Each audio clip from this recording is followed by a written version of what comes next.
Hello നമസ്കാരം അഞ്ജുവാണ് കേട്ടോ.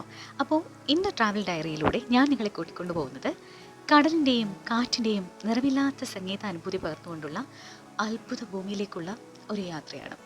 ഇവിടേക്കാണെന്നല്ലേ, അറബിക്കടലും Bengal ഉൾക്കടലും Indian മഹാസമുദ്രവും ഒക്കെ കൂടിച്ചേരുന്ന ഒരു അപൂർവ സ്ഥലമുണ്ട്. കടലും ആകാശവും ഒരു നിഴലായി നിൽക്കുന്ന തെക്കേയറ്റത്തെ കന്യാകുമാരി.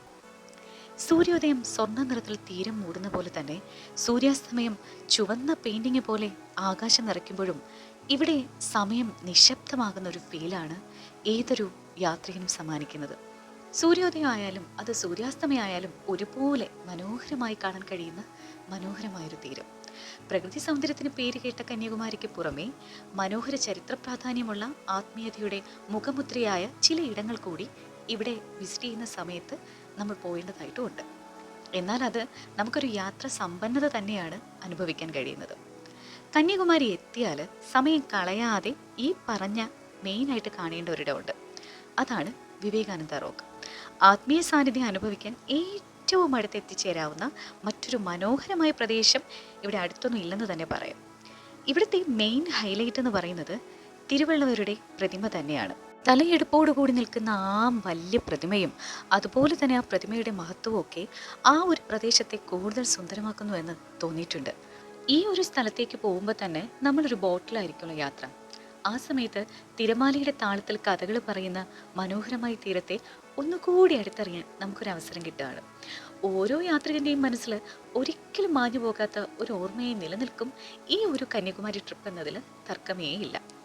കടലിൻ്റെ ആരവവും പാറകളുടെ രൗദ്ര സൗന്ദര്യവും നേർക്കാഴ്ചയായിട്ട് അനുഭവിക്കാവുന്ന കന്യാകുമാരിയിലെ അടുത്തൊരു മെയിൻ സ്പോട്ടാണ് ഗ്ലാസ് ബ്രിഡ്ജ്. സന്ദർശകരുടെ ഹൃദയം കീഴടക്കുന്ന അതുല്യ ആകർഷണം തന്നെയാണിതെന്ന് ഉറപ്പിച്ച് പറയാൻ സാധിക്കും. നമ്മുടെ ഈ പാദത്തിന് കീഴിലൂടെ ഈ പാറകളും തിരമാലകളും ഒക്കെ തെളിഞ്ഞു കാണുന്ന ട്രാൻസ്പെറൻറ്റ് ഗ്ലാസ് ശരിക്കും ഒരു അത്ഭുതമാണ് കേട്ടോ. ഒരു റൊമാൻറ്റിഫിക്കേഷനൊക്കെ ആണെന്ന് തന്നെ പറയാം. എന്തൊരു കാറ്റാണെന്നോ ഈ പ്രദേശം. ശരിക്കും നമ്മൾ ഒരു മാറ്റൊക്കെ ആയിട്ട് ചെല്ലുകയാണെങ്കിൽ നമുക്ക് മെഡിറ്റേറ്റ് ചെയ്യാനും അതുപോലെ തന്നെ കുറേ സമയം വെറുതെ ഇരുന്നാൽ തന്നെ എന്തോ ഒരു ആത്മീയ അനുഭവമാണ്. ഒരു ധ്യാനത്തിലോട്ടൊക്കെ പോകുന്ന ഒരു ഫീല്. അവിടെ ഇപ്പോൾ ഒത്തിരി മാറ്റങ്ങൾ വന്നിട്ടുണ്ട്.